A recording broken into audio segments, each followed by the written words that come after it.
Di sini saya akan menjelaskan yang pertama langkah-langkah pengumpulan bahan tulisan, yang kedua langkah-langkah penyusunan tulisan ilmiah, yang ketiga kerangka tulisan ilmiah.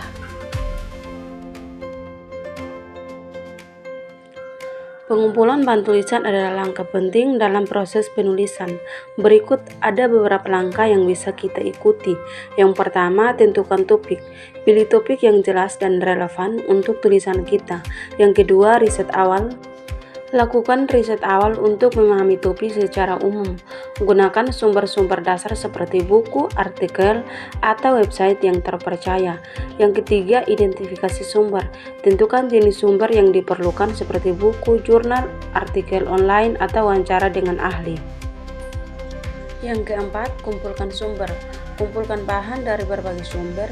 Catat informasi penting dan referensi yang akan digunakan. Yang kelima, baca dan catat.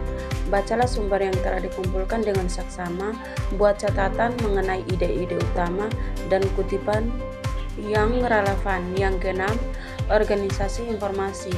Atur catatan dan informasi berdasarkan tema atau subtopik agar lebih mudah diakses saat menulis. Yang ketujuh, evaluasi sumber. Pastikan semua sumber yang digunakan adalah valid dan dapat dipercaya. Periksa kredibilitas penulis dan tahun publikasi. Yang kedelapan, buat daftar pustaka. Siapkan daftar pustaka dari semua sumber yang akan digunakan dalam tulisan. Dengan mengikuti langkah-langkah ini, kita dapat memiliki bahan yang cukup untuk menghasilkan tulisan yang informatif dan berkualitas. Yang kedua, langkah-langkah dalam penyusunan tulisan ilmiah. Yang pertama, tentukan tujuan dan audiens. Pahami tujuan tulisan dan siapa yang akan membacanya. Ini akan membantu menentukan gaya dan isi. Yang kedua, buat outline. Rancang kerangka tulisan dengan menyusun poin-poin utama dan subpoin. Ini membantu mengatur alur pemikiran. Yang ketiga, pengantar. Tulis pengantar yang menarik dan memperkenalkan topik. Sertakan tujuan dan gambaran umum isi. Yang keempat, isi tulisan. Kembangkan setiap poin dalam outline menjadi paragraf. Pastikan setiap paragraf memiliki kalimat utama yang jelas. Yang kelima, penggunaan bukti. Sertakan data, kutipan, atau contoh untuk mendukung argumen atau informasi yang disampaikan. Yang keenam, kesimpulan. Ringkas kembali poin-poin utama dan berikan penekanan pada temuan atau pesan penting. Yang ketujuh, revisi dan edit. Tinjau kembali tulisan untuk kesalahan tata bahasa, ejaan, dan alur. Pastikan semua informasi akurat dan relevan. Yang kedelapan, format tulisan. Sesuaikan format tulisan sesuai dengan pedoman yang diperlukan seperti font, margin, dan penomoran. Yang kesembilan, minta umpan balik. Jika memungkinkan, mintalah orang lain untuk membaca dan memberikan masukan. Yang ke-10, finalisasi. Setelah revisi dan umpan balik, siapkan versi final untuk dipublikasikan atau diserahkan. Dengan mengikuti langkah-langkah ini, kita dapat menyusun tulisan yang terstruktur dan jelas. Yang ketiga, kerangka tulisan ilmiah. Kerangka adalah struktur atau outline yang digunakan untuk menyusun suatu tulisan atau dokumen. Kerangka berfungsi sebagai paduan yang membantu penulis mengorganisir ide dan informasi secara sistematis. Dengan kerangka, penulis dapat memastikan alur pemikiran yang logis dan konsisten sehingga tulisan menjadi lebih jelas dan mudah dipahami. Berikut ada beberapa kerangka utama dalam tulisan ilmiah. Yang pertama, judul. Judul adalah nama yang menggambarkan isi penelitian secara ringkas. Judul yang baik harus jelas, spesifik, dan mencerminkan fokus utama. Yang kedua ada abstrak. Abstrak merupakan ringkasan singkat dari keseluruhan penelitian.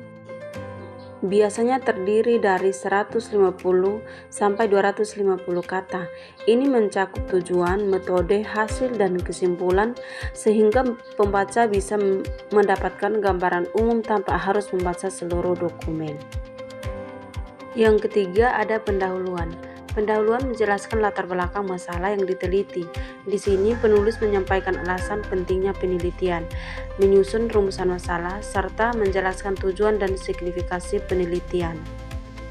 Tinjauan pustaka pada bagian ini memberikan konteks teori yang relevan. Yang keempat, metode penelitian. Bagian ini menjelaskan cara penelitian dilakukan. Ini mencakup desain penelitian, populasi, dan sampel. Teknik pengumpulan data, misalnya kuesioner, wawancara, dan metode analisis data. Rincian ini penting agar penelitian dapat direplikasi oleh peneliti lain. Yang kelima, hasil penelitian.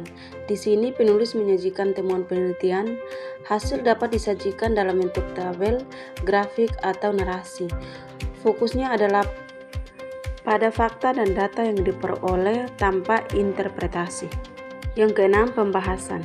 Pembahasan merupakan analisis dan interpretasi hasil penelitian. Penulis mengaitkan hasil dengan teori yang ada, menjelaskan implikasi, serta mendiskusikan batas-batasan penelitian. Yang ketujuh, kesimpulan. Kesimpulan merangkum temuan utama dan memberikan saran untuk penelitian selanjutnya. Ini adalah bagian penting yang menggambarkan kontribusi penelitian terhadap bidang ilmu.